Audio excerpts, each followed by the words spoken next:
Titolo adesso ricordo.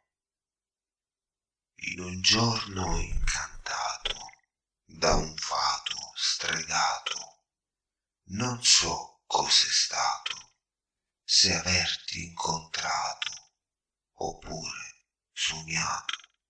Del tuo candore il mio cuore, sordo e muto, non ti ha riconosciuto, ma serio è mio desiderio più grave il poterti incontrare eppure parlare.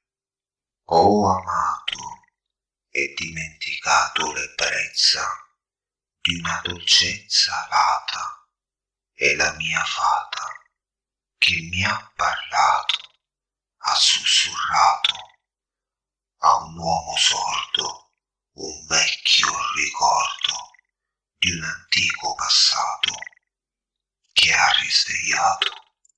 Sai, sei stata la fata alata, così solare da farsi amare.